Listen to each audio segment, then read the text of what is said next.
O título desta mensagem é O Homem Mais Incomum que o Mundo Conheceu. O homem mais incomum que o mundo conheceu. Hoje eu quero falar de um homem extraordinário. Depois de Jesus, ele é o homem por excelência.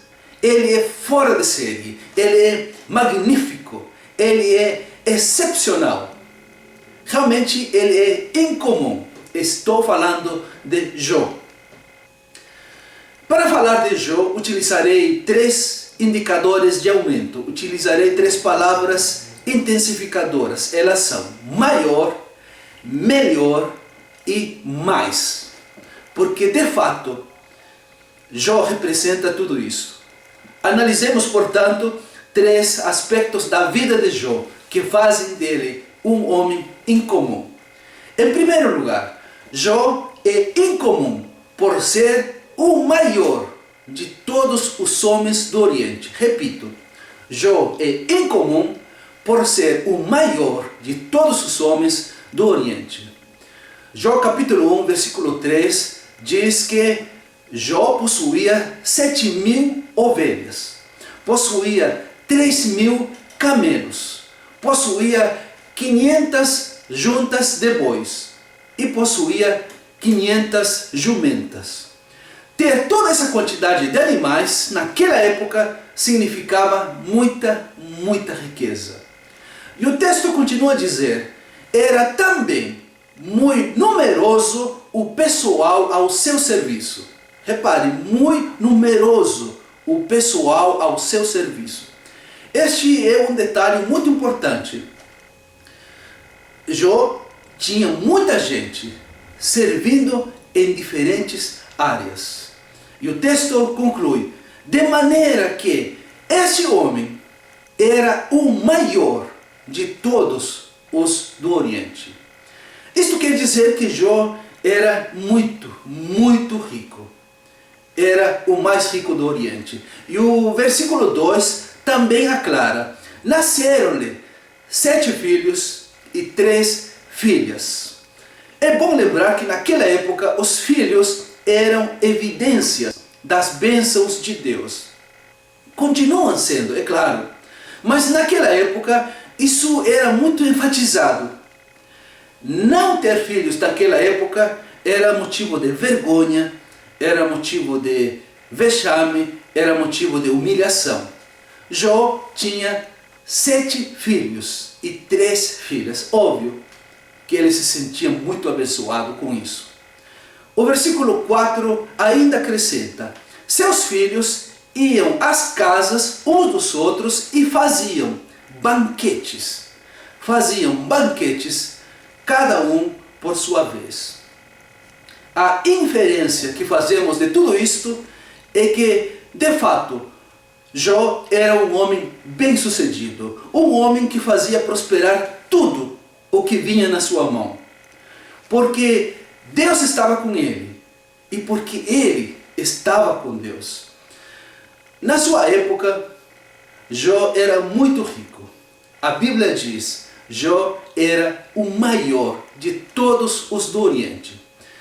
Preste atenção, a riqueza material de Jó é apenas um detalhe, é apenas um pequeno detalhe, se comparado com outras riquezas que ele tem. Isto nos leva ao segundo ponto. Em segundo lugar, Jó é incomum por ser o melhor de todos os homens da terra. Repito, Jó é incomum por ser o melhor de todos os homens da terra. No conceito de Deus, ninguém há na terra semelhante a Jó. Há 3 versículos que resumem as características de Jó. Logo no primeiro versículo, Jó capítulo 1, versículo 1, encontramos a seguinte declaração: havia um homem na terra de Uz, cujo nome era Jó. Repare, homem íntegro e reto, temente a Deus e que se desviava do mal. No versículo 8, Jó capítulo 1, versículo 8, o Senhor, interessante, pergunta a Satanás: observaste o meu servo, Jó? Repare, Deus chama Jó de meu servo. Observaste o meu servo, Jó? Preste atenção, porque ninguém há na terra semelhante a ele, homem íntegro e reto, temente a Deus e que se desvia do mal. No capítulo 2, versículo 3, novamente o Senhor pergunta a Satanás: observaste o meu servo Jó? Porque ninguém há na terra semelhante a ele, homem íntegro e reto, temente a Deus e que se desvia do mal. E o Senhor acrescenta: ele conserva a sua integridade. As virtudes que Jó tinha faziam dele ser o melhor de todos os homens. É o próprio Deus que afirmou: ninguém há na terra semelhante a ele. Uma das virtudes de Jó que chama muito a minha atenção é a sua integridade. Permita-me focar exclusivamente nessa qualidade. Integridade significa inteiro. Integridade significa pleno, significa completo. Para entender melhor o conceito, você pode ser, por exemplo, generoso, mas isso não significa que você seja necessariamente íntegro. Agora, se você é íntegro, necessariamente você será generoso. A mesma coisa acontece com as outras virtudes. Você pode ser muito honesto, mas isso não significa que necessariamente você seja íntegro, porque integridade abrange tudo. Há alguns anos atrás eu escutei uma ilustração de um senhor chamado Yokoi Kenji Dias. Penso que a ilustração dele pode ajudar-nos a entender a diferença entre honestidade e integridade. Em certa ocasião, um homem pede uma pizza por telefone. A pizza chega muito rápido no hotel onde ele está hospedado. Ele e a mulher decidem esperar um pouco para consumir a pizza. Quando a mulher já estava com fome, ela abre a caixa e diz: amor, aqui não tem pizza. Como não tem pizza? Não tem. A caixa da pizza tem dinheiro, e tem muito dinheiro. Aí eles contam o dinheiro, que somava $1.800. O custo da pizza era de $17. A mulher fica muito feliz, ela festeja, parece que não tinha mais fome, e ela começa a até fazer alguns planos. Ele pensa um pouco, pega o dinheiro, pega o endereço e diz: vamos. Ambos sobem ao carro e ela pergunta: o que você está pensando fazer? Ele diz: o meu pai me ensinou a ser honesto. Ela diz: você está louco? Nós não roubamos, o dinheiro chegou até nós. Ele diz: o meu pai me ensinou a ser honesto. Chegam à pizzaria, ele desce do carro, ela fica no carro com muita raiva. Ele entra na pizzaria, entrega a embalagem da pizza com o dinheiro e diz: eu pedi uma pizza e olhem o que vocês me entregaram. As pessoas da pizzaria batem palmas, agradecem, abraçam ao homem, e momentos depois o dono da pizzaria pergunta: o senhor escutou o aviso no rádio? Ele disse: qual aviso? O aviso do dinheiro perdido. Ele disse: não. Mas como? E por que então o senhor decidiu devolver o dinheiro? Ele disse: bom, meu pai me ensinou a ser honesto. Mas isso não é qualquer um que faz. Ainda bem que já liguei para meu irmão que trabalha na rádio. Ele disse que está vindo para cá porque eu falei para ele que nós achamos o dinheiro. E eu acho que ele vai querer entrevistá-lo. O homem disse: não faça isso. eu preciso ir embora. Alguém da pizzaria diz, então pelo menos deixe seus dados conosco, deixe seu nome, deixe seu telefone, deixe o nome do hotel. Todos precisam saber da sua honestidade. O homem disse, não, eu preciso ir embora. O dono da pizzaria disse, eu gostaria muito que todos soubessem da sua honestidade. Ele disse, eu não posso. O dono da pizzaria pergunta, mas por que não pode? Ele disse baixinho para ele, é que a mulher que está comigo não é minha esposa. Como é que eu vou explicar em casa que pediu uma pizza e que estava num hotel? Inventa qualquer coisa, mas eu preciso ir embora. E foi embora. Eu te pergunto, este homem era honesto, sim ou não? É claro que sim. Só quem é honesto faz o que ele fez. Quem é honesto não pega o que não é dele. O corrupto pega o que é dos outros. O honesto não. Agora, este homem era íntegro? A resposta é claro que não. O homem era honesto, mas não era íntegro. Porque integridade significa completo. Você pode ser generoso, mas isso não significa que você seja íntegro.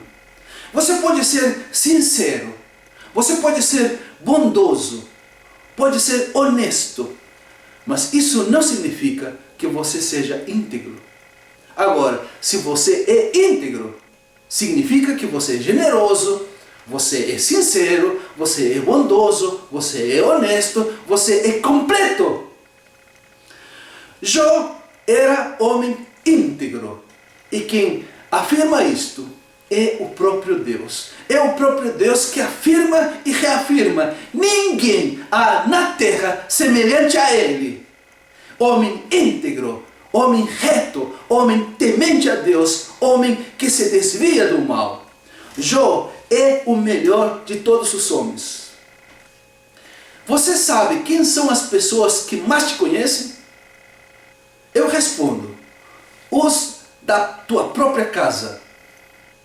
Eles sabem perfeitamente se você é íntegro ou não. Normalmente, as pessoas não são íntegras, a não ser que conscientemente busquem ser pessoas íntegras. Você sabe quem era a pessoa que melhor conhecia Jó? A esposa. Depois que Jó perdeu tudo, olha o que a esposa falou para ele. Jó capítulo 2, versículo 9. Então, sua mulher lhe disse, ainda conservas a tua integridade? Amaldiçoa a Deus e morre. O que a esposa de Jó não sabia era que os problemas não apagam a tua integridade. Pelo contrário, os problemas fazem reluzir a tua integridade. Jó perdeu tudo, mas não perdeu a sua integridade. Ele estava muito consciente da necessidade em ser sempre íntegro. No capítulo 27, versículo 5, Jó diz, até que eu expire, até que eu morra, nunca afastarei de mim a minha integridade. No capítulo 31, versículo 6, Jó reafirma, pese-me Deus em balanças fiéis e conhecerá a minha integridade. Propositalmente, Jó buscava ser íntegro. Eu te pergunto, você é íntegro? Se você ainda não é, está na hora de buscar propositalmente a tua integridade. Está na hora de todos nós buscarmos conscientemente a nossa integridade. Para finalizar, em terceiro lugar, Jó é incomum por ser o mais resistente de todos os seres humanos. Repito, Jó é incomum por ser o mais resistente de todos os seres humanos. Por que ele é o mais resistente? Porque em toda a história da humanidade, depois de Jesus Cristo, não há mais ninguém que tenha padecido tanto quanto Jó. Não há. Imagine as piores dores. Foi com ele. Imagine as piores perdas. Foi com ele. Imagine as piores investidas de Satanás. Foi contra ele. Imagine os piores ataques de Satanás. Foi contra ele. A resistência de Jó, ao passar pelas piores dificuldades, sem perder a sua identidade, não tem igual. Dizem que as 3 piores coisas que um homem pode perder são riqueza, família e saúde. Quem perde uma dessas 3 coisas fica extremamente abalado. Jó perdeu exatamente as 3 coisas. Perdeu riqueza, perdeu família, perdeu saúde. Num único dia, Jó perdeu a sua riqueza e perdeu a sua família. Poucos dias depois, também perdeu a sua saúde. A Bíblia diz que certo dia, quando os filhos de Jó se encontravam na casa do mais velho, veio um mensageiro a Jó e lhe disse: os bois labravam e as jumentas passeam junto a eles. De repente, deram sobre eles os sabeus e os levaram e mataram aos servos a fio de espada. Só eu escapei para trazer-te a notícia.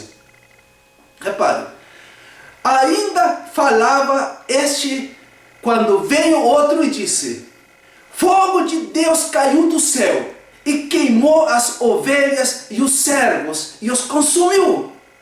Só eu escapei para trazer-te a notícia.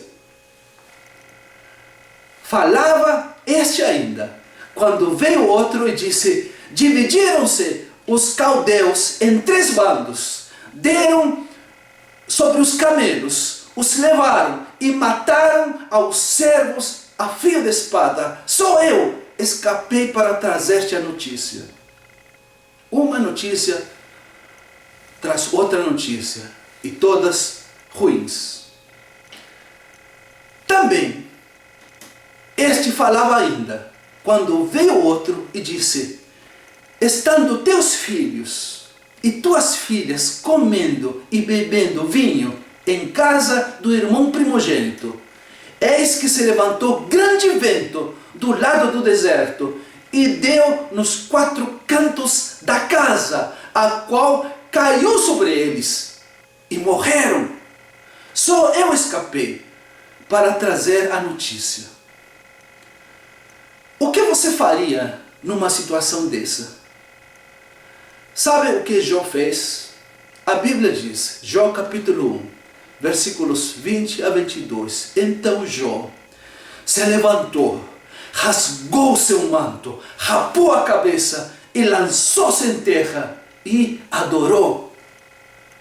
E disse: nu saí do ventre da minha mãe e nu voltarei. O Senhor o deu e o Senhor o tomou. Bendito seja o nome do Senhor. O capítulo 1 de Jó encerra da seguinte maneira, Jó 1:22. Em tudo isto, Jó não pecou, nem atribuiu a Deus falta alguma. Não há dúvidas. Não há nenhuma dúvida. Jó é incomum. Jó é fora de série. Dias depois, a Bíblia diz, Jó capítulo 2, versículo 7, Satanás feriu a Jó de tumores malignos, desde a planta do pé até ao alto da cabeça. O versículo 9 diz, Jó 2:9, então sua mulher lhe disse: ainda conservas a tua integridade? Amaldiçoa a Deus e morre. Versículo 10, mas ele respondeu: falas como qualquer doida. Temos recebido o bem de Deus e não receberíamos também a adversidade? O versículo termina dizendo: em tudo isto não pecou com os seus lábios. Quando você lê o livro de Jó, normalmente você quer saber qual seria a doença de Jó, qual seria a dimensão do sofrimento de Jó. Se prestamos atenção na leitura do livro todo, vários versículos lançam luz sobre a doença de Jó. Capítulo 2, versículo 7. Como já mencionamos, o texto diz: Satanás feriu Jó de tumores malignos. Seria um tipo de câncer? Infelizmente, o texto não especifica.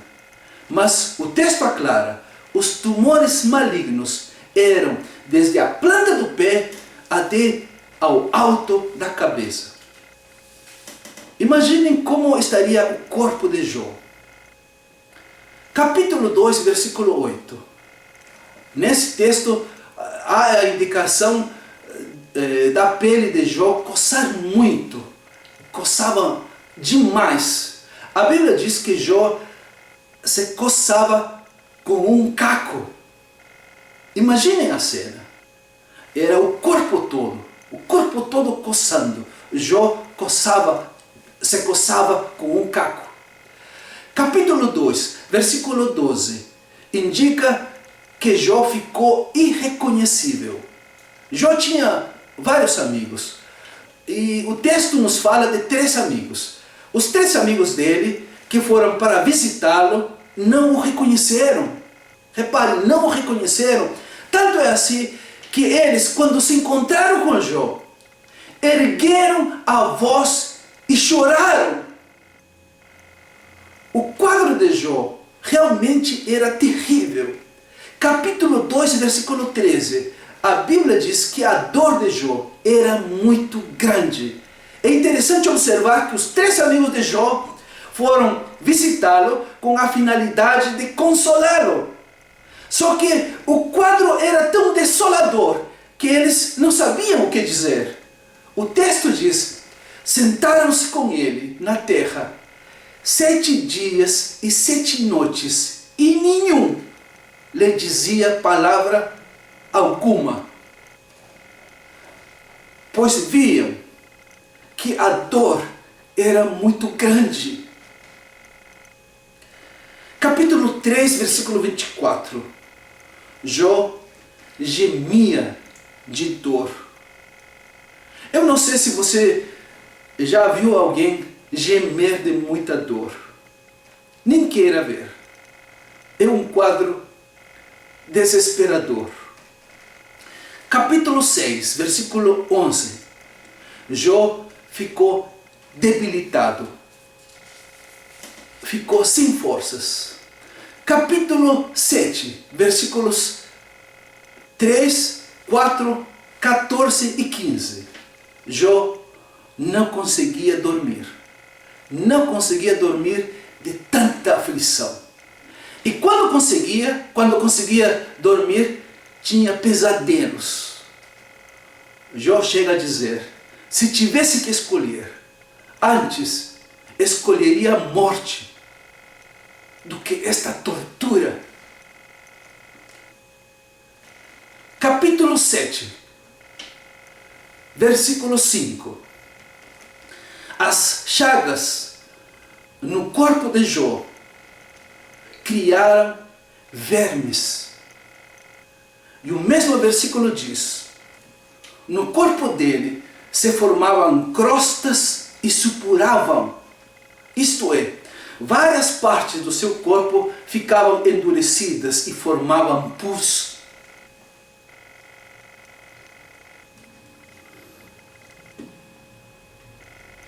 Imaginem o quadro deste homem íntegro.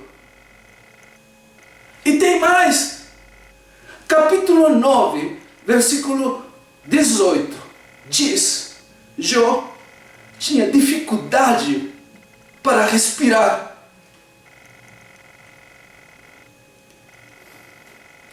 Só quem passa por isso sabe o que isso significa. Capítulo 16, versículo 8, diz que ele ficou muito magro. No capítulo 19 tem mais coisas, que eu vou preferir deixá-las para outra mensagem. Mas ainda quero mencionar um versículo. Capítulo 30, versículo 30. A pele de Jó ficava enegrecida e caía. Ficava enegrecida e caía. E os seus ossos ardiam tanto como que se estivessem queimando. O sofrimento de Jó era praticamente uma tortura. Era um tremendo suplício. Mas apesar de tudo, a Bíblia diz, Jó capítulo 2, versículo 10, em tudo isto, não pecou Jó com os seus lábios. Quanto tempo teria durado o sofrimento físico de Jó? Seriam dias? Seriam semanas? Jó capítulo 7, versículo 3 diz que foram meses de desengano. Meses de desengano. Será que alguém de nós aguentaria um dia? Eu não sei. Se você tivesse que passar pela experiência de Jó, qual seria a sua reação? Qual seria a sua conduta? Quando Jó perdeu tudo, ele não pecou. Ele não atribuiu a Deus falta alguma. Pelo contrário, ele adorou. Ele exclamou com todo o seu coração: bendito seja o nome do Senhor. Nós não podemos controlar as nossas circunstâncias, mas podemos controlar o nosso caráter. E o nosso caráter definirá como enfrentaremos quaisquer circunstâncias. Deus seja louvado. Amém.